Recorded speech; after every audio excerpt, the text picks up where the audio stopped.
ये अमेरिका की पॉलिसी रही है और अमेरिका की पॉलिसी आज से नहीं, शुरू से रही है। सद्दाम हुसैन के ऊपर इन्होंने इराक में हमला कर दिया, उसका वेपन्स ऑफ मास डिस्ट्रक्शन से कोई लेना देना नहीं था, इन्होंने पूरा अफगानिस्तान उजाड़ दिया। तो ये अमेरिकन प्रेसिडेंट्स करते आए हैं। आज की तारीख में जो डोनाल्ड ट्रंप कर रहे हैं, ये अमेरिका की पॉलिसी रही है। ये वियतनाम के अंदर घुस गए, ये कोरिया के अंदर घुस गए, ये अफगानिस्तान के अंदर, सीरिया के अंदर, आप ये देख लीजिए इराक के अंदर। ये ऐसा कोई कॉन्टिनेंट नहीं है जहां पे इन लोगों ने कलेश ना करा। So this is not new. What Donald Trump is doing is not new. He is just more blatant about it. सिर्फ मैं ये कहूंगा, सिर्फ ब्लेटेंट ज्यादा है, वो मुंह पे बोल देते हैं, बाकी सब लोग करते चले आए हैं। अमेरिका की पॉलिसी रही है, ये अमेरिका की पॉलिसी रही है और अमेरिका की पॉलिसी आज से नहीं, शुरू से रही है। सद्दाम हुसैन के ऊपर इन्होंने इराक में हमला कर दिया, उसका वेपन्स ऑफ मास डिस्ट्रक्शन से कोई लेना देना नहीं था, इन्होंने पूरा अफगानिस्तान उजाड़ दिया। तो अगर किसी को ऐसा लगता है कि सिर्फ डोनाल्ड ट्रंप ही है, नहीं। हाँ, डोनाल्ड ट्रंप थोड़ा सा क्या है कि सामने बोल देता है। डोनाल्ड ट्रंप जो है वो सामने बोल देता है, वो मुंहफट आदमी है, वो बिल्कुल सब कुछ जैसा है अंदर वैसा ही बाहर वो कर देता है। लेकिन किसी को ये गलतफहमी ना हो कि बाकी जो अमेरिकन प्रेसिडेंट्स रहे हैं वो बड़े शरीफ टाइप के रहे हैं और बड़े आज की तारीख में सब लोग कहते हैं कि जो ओबामा था वो बड़ा शांति का मसीहा था, वो बड़ा अमन का एक जिसको कहते हैं मसीहा था ओबामा। उसको नोबेल प्राइज जो था वो पहले मिला, लेकिन उसके बाद नोबेल प्राइज मिलने के बाद जितनी ड्रोन स्ट्राइक्स उसने करवाई हैं अफगानिस्तान और पाकिस्तान के ट्राइबल एरियाज में, शायद ही किसी ने करवाई हो। 95% इनसाइड अफगानिस्तान। तो ये अमेरिकन प्रेसिडेंट्स करते आए हैं। आज की तारीख में जो डोनाल्ड ट्रंप कर रहे हैं, ये अमेरिका की पॉलिसी रही है। ये वियतनाम के अंदर घुस गए, ये कोरिया के अंदर घुस गए, ये अफगानिस्तान के अंदर, सीरिया के अंदर, आप ये देख लीजिए इराक के अंदर। ये ऐसा कोई कॉन्टिनेंट नहीं है जहां पे इन लोगों ने कलेश ना करा। So this is not new. What Donald Trump is doing is not new. He is just more blatant about it. सिर्फ मैं ये कहूंगा, सिर्फ ब्लेटेंट ज्यादा है, वो मुंह पे बोल देते हैं, बाकी सब लोग करते चले आए हैं। अमेरिका की पॉलिसी रही है। बात मेजर आर्य आप कह रहे हैं, मैं एक बार उस पर जरा क्विक रिएक्शन अंबेसडर वोरा का लेना चाहती हूँ, लेकिन पहले मैं जरा एक बार आनंद आहूजा जी के पास चली जाऊँ। आनंद जी, क्या हो रहा है? ये डोनाल्ड ट्रंप अपनी मर्जी से कुछ भी करेंगे क्या इस दुनिया में? अब मुझे ऐसा लग रहा है वो टेस्टिंग वाटर्स वाला समय चल रहा है। अब वेनेजुएला पर हमला हो जाएगा, उनके राष्ट्रपति को किडनैप कर लेगा, किसी ने सोचा नहीं। अब वो उन्होंने प्रेसिडेंट बना दिया अपने आप को कि मैं वेनेजुएला का एक्टिंग प्रेसिडेंट हूं, और इसी के साथ अब वो ये देखना चाह रहे हैं कि कोई मुझे रोक सकता है कि नहीं। पहली चीज तो जो मेजर गौरव आर्या ने कही, मैं उनसे काफी कुछ इस बात पे सहमत हूँ। ये अमेरिका की शुरू से ही पॉलिसी रही है। ये सिर्फ आप ट्रंप को आज ब्लेम कर रहे हैं, लेकिन ट्रंप से पहले भी जितने भी तकरीबन प्रेसिडेंट रहे हैं, उनकी अननेसेसरी फॉरेन अफेयर्स में, फॉरेन कंट्रीज में इंटरवेंशन की एक पॉलिसी रही है। हालांकि जब ट्रंप इलेक्शन लड़ रहे थे तो उनका बेसिकली मुद्दा यही था कि मैं दुनिया में वॉर्स ख़त्म करना चाहता हूँ और मैं एक प्रेसिडेंट ऑफ हिस्ट्री के अंदर एक अमेरिकन प्रेसिडेंट ऑफ पीस की लेगेसी छोड़ के जाना चाहता हूँ। लेकिन समहाउ हालात कुछ ऐसे हो गए। शुरू से ही अगर हम देखें तो दुनिया में टक्कर जो रही है वो सोवियत यूनियन और अमेरिका की रही है। सोवियत यूनियन के अंदर आज वोरा साहब जस्टिफाई कर रहे हैं क्या? आनंद जी, मैं आपसे पूछना चाह रही हूँ, आप जस्टिफाई कर सकते हैं डोनाल्ड ट्रंप के एक्शंस को? वो जो कर रहे हैं वो सही कर रहे हैं? अगर आपने मुझे अपने पैनल पे बुलाया है और ट्रंप के सपोर्टर या अमेरिका के वजह से बुलाया है, तो आपने मुझे मौका भी दिए, या तो आप कहिए कि मैं आपकी हाँ जी बिल्कुल ठीक कहा आपने, बिल्कुल ठीक कहा जी, मैं ये एक्टिंग करता रहूं, या आप मुझे मौका दे बोलने का। आपने मुझे किस आनंद जी नहीं आनंद जी, मैं जानती हूँ आप डोनाल्ड ट्रंप के सपोर्टर हैं, तो आप, मैं क्या एक्सपेक्ट करूँ आपसे? मैं यही एक्सपेक्ट करूंगी कि आप उनकी नीतियों को जस्टिफाई करेंगे। लेकिन मैंने आपसे ये पूछा, आप करने ही दे रही हैं। नहीं जस्टिफाई तो आप करने ही दे रही हैं। आप जस्टिफाई कर रहे हैं सर, जस्टिफाई नहीं आप जस्टिफाई ही कर रहे हैं। क्या करूंगा? मैं आपसे ये पूछ रही हूँ कि एक देश के राष्ट्रपति खुद को डिक्लेयर कर देना, मैं एक्टिंग प्रेसिडेंट हूँ, अब किसी भी देश पर मैं कब्जा करूंगा, क्योंकि मैं नहीं करूंगा तो चीन और रूस घुस जाएंगे। जी चलो, मैं बैठा रहता हूँ चुप करके, मैं डिफेंड नहीं करता, मैं कुछ नहीं बोलता। चलिए आप, चलिए मैं आपसे सवाल पूछ रही हूँ, आपसे सवाल का जवाब वही तो पूछ रही हूँ। मुझे सवाल का जवाब तो देने ही नहीं दे रही हैं आप। डिफेंड चीज मैं बात करने लगा हूं, आपने मुझे काट दिया। नहीं भाई, नहीं काटा है भाई, क्या है ये सवाल? आप क्या चाह रहे हैं कि आप बोलते रहेंगे, मैं इंटरजेक्ट नहीं करूंगी क्या? तो ठीक है, फिर आप बोलिए। चलिए मैं एम्बेसडर वोरा के पास जा रही हूँ। एम्बेसडर वोरा, एम्बेसडर वोरा, मुझे ये बताइए, डोनाल्ड ट्रंप पर सवाल भी नहीं पूछा जाए, उनकी नीतियों को कोई देश सही ठहराएगा क्या? मैं इसलिए बोल रही हूँ क्योंकि वो कहते हैं ग्रीनलैंड पे हमला मैं नहीं करूंगा तो रूस चीन उसे खा जाएगा। राइट, बहुत बहुत धन्यवाद बेटा, बहुत अच्छा लगता है जब आपके साथ होता हूँ आपके शानदार चैनल पर और बड़े ध्यान से सुनता हूँ जो कुछ आप कहते हैं। You are one of our best. अब जो मैं सुन रहा था अभी, आपने पहले कहा है कि वेनेजुएला का उन्होंने अपने आप को एक्टिंग प्रेसिडेंट घोषित कर दिया। नहीं, उन्होंने डिनाई किया, उन्होंने कहा ये फेक न्यूज़ है। अभी 1 घंटा पहले उनका पोस्ट आया है कि ये सही नहीं है, किसी ने वहां पे पोस्ट कर दिया। मैंने ऐसा कुछ नहीं कहा। अब इनकी बात मान लेते हैं क्योंकि ये कह रहे हैं कि मैंने नहीं किया है। दूसरा आपने पूछा है कि ग्रीनलैंड पे क्या करें। ग्रीनलैंड की तो बहुत दिलचस्प इतिहास है। पिछले 200 साल से नॉर्वे के पास था, फिर डेनमार्क को दिया, फिर इधर गया, फिर उधर गया, फिर इंटरनेशनल कोर्ट में। उसकी लोकेशन बड़ी स्ट्रेटेजिक है बेटा। वैसे एक चीज बताऊं मजेदार, ग्रीनलैंड का अगर आप नक्शे में देखेंगे वो हिस्सा नॉर्थ अमेरिकन कॉन्टिनेंट का है, कंट्रोल यूरोप का है, लेकिन हिस्सा वो नॉर्थ अमेरिकन कॉन्टिनेंट का है, बिल्कुल अमेरिका के बिल्कुल करीब है। आप देखेंगे तो उसको चाहिए कि स्ट्रेटेजिकली जो हम बात करते हैं डिफेंस के एरियाज में, वो बहुत करीब है आर्कटिक के। वहाँ की रिसोर्स तो अभी दुनिया ने हाथ भी नहीं लगाया उनको, वो ट्रम्प चाहता।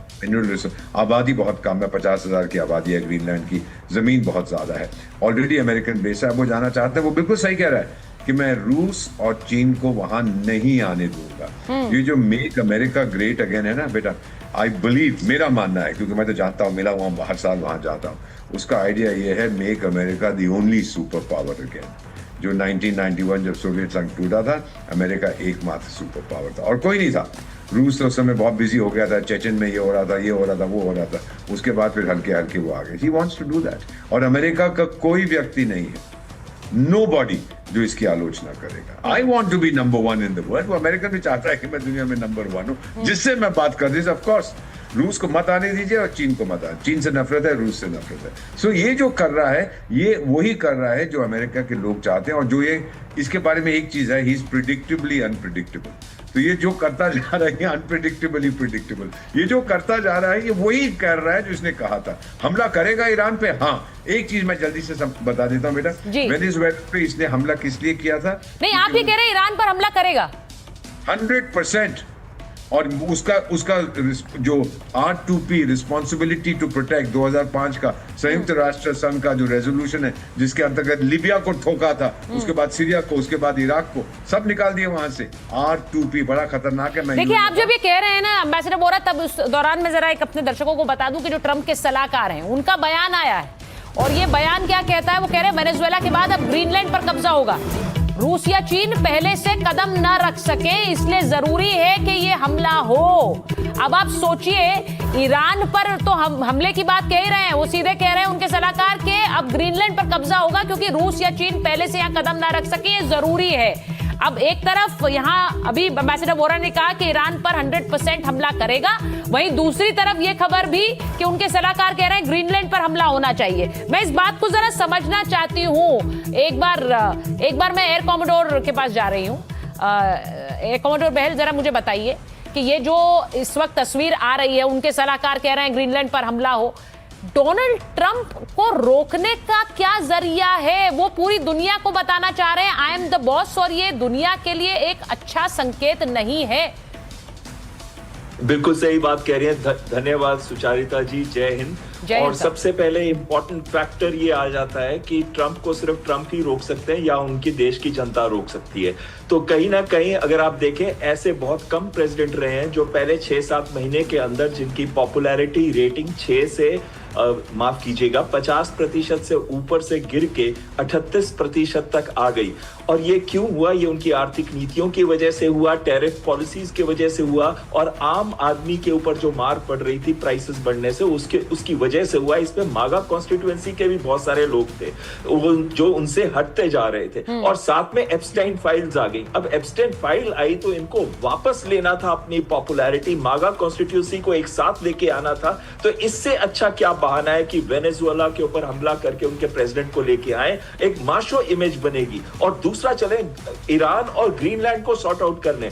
ईरान के ऊपर तो हमला जरूरी है और ये होगा भी अगले 48 घंटे के अंदर अंदर, ऐसे मुझे लगता है, क्योंकि उनकी स्थिति बद से बदतर होती जा रही है। लेकिन जो ग्रीनलैंड की बात आ रही है, अगर ग्रीनलैंड पे वो सॉफ्ट हमला भी करें, यानी कि उसको खरीदने की कोशिश करें, या हार्ड हमला करें, यानी कि उस पर मिलिट्री ऑपरेशंस करें, तो कहीं ना कहीं नेटो टूट जाएगा, क्योंकि ग्रीनलैंड जो है वो ऑटोनोमस टेरिटरी है डेनमार्क की। और ये किसने दिया था? अमेरिका ने ही उसको दिया था। जब यूएस वर्जिन आइलैंड्स को उन्होंने खरीदा था उनसे, उसके बाद उन्होंने कहा था कि ग्रीनलैंड आपका है, उसकी पूरी टेरिटरी आपकी है। 1916 का ये जो डिक्लेरेशन था रॉबर्ट लैंसिंग का, ये वो डिक्लेरेशन की मैं बात कर रहा हूं। अगर इस सपोर्ट में नाटो के जो 8 देश हैं यूरोप के, वो आ गए हैं डेनमार्क के साथ, अगर वो ग्रीनलैंड को लेने की कोशिश करते हैं तो हिटलर जैसे ओवर एक्सटेंड होके एकदम खत्म सा हो गया था रशिया के हमले के बाद, उसी तरह से ट्रंप का पतन भी शुरू हो जाएगा। और नहीं, पर सर कौन करेगा ट्रंप का पतन? मैं आपसे पूछना चाह रही हूँ, कौन करेगा ट्रंप का पतन?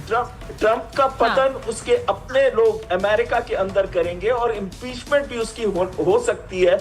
मिड टर्म पॉल्स के अंदर जब आप देखेंगे उनकी पार्टी हार जाएगी, और उसके बाद उनका क्या हश्र होता है। ये आपने बड़ी बात कही है, लेकिन वो भी एक डेमोक्रेटिक प्रोसेस है जैसा आपने कहा। लेकिन ट्रंप का पतन, जो संकेत इस वक्त अमेरिका दे रहा है, वो संकेत घातक है कि आप कहीं भी जाकर जब चाहे कुछ कर सकते हैं। मैं एक बार जरा जो बात मैंने अभी कही उस पर जरा मैं मौलाना असलम रिजवी साहब का रिएक्शन लेना चाहती हूँ। मौलाना रिजवी, आपको लग रहा है कि ईरान पर हमला करेंगे ट्रंप? जो बात यहाँ पर जो एक्सपर्ट बैठे हैं उनको लगता है ये हो सकता है? सबको मेरा नमस्कार और सलाम। जैसा कि मैं भी सुन रहा था कि हमारे एक भाई ने ये कहा कि 48 आवर्स में ईरान अमेरिका पे हमला करने जा रहा है, तो उसका आप इंतज़ार कर लीजिए। अगर मैं कहूँ कि साहब ईरान पर हमला नहीं होगा, तो आप कहेंगे आप ईरान के सपोर्टर हैं, आप ऐसा कह रहे हैं। तो इसका बेहतरीन जवाब ये है कि 48 आवर्स के बाद मुझे प्लीज़ बुला लीजिएगा, और मैं आपके इस बेहतरीन और बड़े नेशनल चैनल पे ये कह रहा हूँ कि अमेरिका की फ़िलहाल कोई हिम्मत नहीं है कि वो इस वक्त ईरान पर हमला करे।